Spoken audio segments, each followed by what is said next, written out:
आजकल के जो स्मार्टफोन्स होते हैं ना, वो बहुत शानदार है, लेकिन बैटरी के बिना वो एकदम बेजान हो जाते हैं। बिल्कुल, प्लग निकाला और सब बंद। हाँ, और रिन्यूएबल एनर्जी में भी खास तौर पे सोलर पावर की दुनिया में कुछ ऐसा ही हो रहा है। मतलब बिना स्टोरेज के बिजली लगभग बेकार है। सही कहा आपने। तो आज के इस डीप ड्राइव में हम इसी मुद्दे को समझेंगे। हमारे पास एसीएमई सोलर होल्डिंग्स के वित्तीय नतीजे, उनकी अर्निंग कॉल की ट्रांसक्रिप्ट्स और Q4 व FY26 की रिपोर्ट्स हैं। इन रिपोर्ट्स को डिकोड करना बहुत दिलचस्प होने वाला है। बिल्कुल। तो चलिए इसे अनपैक करते हैं। शुरुआत करते हैं इनके सॉलिड फाइनेंशियल नंबर्स से। देखिए, अगर हम हेडलाइन नंबर्स की बात करें ना, तो FY26 का रेवेन्यू करीब 2,507 करोड़ रुपए रहा है। मतलब ये पिछले साल के मुकाबले लगभग 59% की ग्रोथ है ना? हाँ, 59.2%। और चौथी तिमाही का जो शुद्ध मुनाफा है, यानी प्रॉफिट आफ्टर टैक्स, वो 138 करोड़ रुपए का। आमदनी का बढ़ना तो अच्छी बात है, लेकिन इन सब में एक आंकड़ा है जो सबसे ज्यादा हैरान करने वाला है। आप एबिटाट मार्जिन की बात कर रहे हैं ना? वही तो, 90.3% का एबिटा मार्जिन। अब यहीं पर चीजें बहुत दिलचस्प हो जाती हैं। मतलब क्या ये सच में सस्टेनेबल है या फिर किताबों में अकाउंटिंग का कोई फेरबदल है? नहीं नहीं, ऐसा बिल्कुल नहीं है। तो फिर कोई कंपनी 100 रुपए कमाकर 90 रुपए ऑपरेटिंग प्रॉफिट कैसे बचा सकते हैं? क्योंकि धूप तो हर सोलर कंपनी के लिए मुफ्त है ना। धूप मुफ्त है, लेकिन एसीएमए का ये मार्जिन सिर्फ धूप से नहीं आ रहा है। इस टाइप के और ब्रेकडाउन चाहिए हो तो लाइक कर देना, मुझे सिग्नल मिलता है। ये इनकी स्मार्ट बैटरी स्टोरेज रणनीति का सीधा नतीजा है। अच्छा, तो जनरेशन से ज्यादा स्टोरेज का खेल है। बिल्कुल। इनकी ऑपरेशनल कैपेसिटी करीब 2.99 गीगावाट है, लेकिन असली गेम चेंजर इनका 2.3 गीगावाट आर का बैटरी एनर्जी स्टोरेज सिस्टम है, जिसे हम BSS कहते हैं। हाँ, ये BESS मर्चेंट पावर आर्बिट्राज के जरिए हर दिन लगभग 2.2 करोड़ रुपए का नेट रियलाइजेशन दे रहा है। अरे वाह! तो ये तो पावर सेक्टर के डे ट्रेडिंग जैसा हो गया ना। मतलब सस्ती बिजली स्टोर करो और पीक आवर्स में महंगे दामों पर बेच दो। एकदम सही। दिन में जब बिजली बहुत ज्यादा बनती है और ग्रिड में उसकी कीमत गिर जाती है, तब ये उसे स्टोर कर लेते हैं। और फिर रात को जब कोयले वाली बिजली महंगी होती है तब बेच देते हैं। हाँ, और जब कैश फ्लो इतना स्मार्ट होता है ना, तो बैलेंस शीट अपने आप मजबूत होने लगती है। तो बैलेंस शीट में क्या बड़े बदलाव दिखे?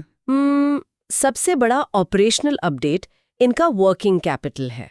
इनका रिसीवेबल्स साइकिल 180 दिन से गिरकर सिर्फ 14 दिन हो गया है। रुकिए, क्या 180 दिन से सीधे 14 दिन? हाँ, बिल्कुल। लेकिन ये हुआ कैसे?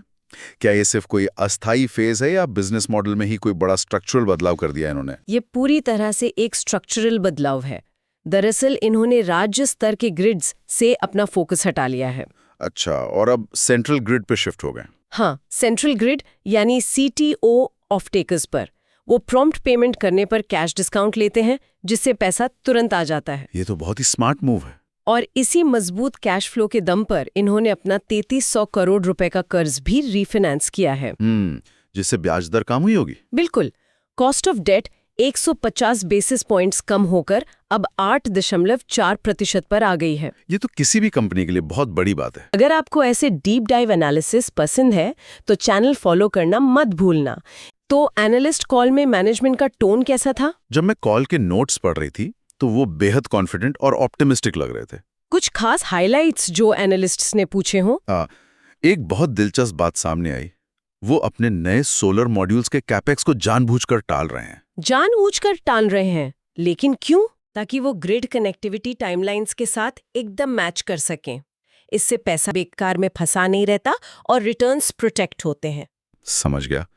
और फ्यूचर आउटलुक को लेकर क्या प्लान्स है? नवीन और नवीकरणीय ऊर्जा मंत्रालय यानी MNRE के जो नए नियम आए हैं बैटरी पावर की मर्चेंट सेल को लेकर, वो इनके लिए बहुत बड़े कैटलिस्ट हैं। हाँ, वो तो पूरी इंडस्ट्री के लिए गेम चेंजर्स हैं। बिल्कुल। और FY27 के लिए मैनेजमेंट ने 10 गीगावाट RBESS और 1.5 गीगावाट जनरेशन का बहुत आक्रामक लक्ष्य रखा है। तो कुल मिलाके इस पूरे डीप डाइव का एक आम निवेशक या लर्नर के लिए क्या मतलब है? मतलब साफ है, ACME ने स्टेट ग्रिड से हटकर CTU की तरफ और सादे सोलर से पीक पावर की तरफ एक बहुत ही कामयाब पिवट किया है। तो अगर हम एक लाइन में कहें तो बिना स्टोरेज के सोलर सिर्फ दिन की कहानी है, लेकिन बैटरी उसे 24 घंटे का बिजनेस बना देती है। एकदम सही। तो अंत में एक सोचने वाली बात छोड़कर जाते हैं। अगर हर renewable company day time solar छोड़कर सिर्फ नाइट टाइम बैटरी आर्बिट्राज पर फोकस करने लगे, तो क्या आने वाले वक्त में सनलाइट से कहीं ज्यादा स्टोरेज कैपेसिटी की कीमत होगी? ये तो आने वाला वक्त ही बताएगा। बिल्कुल।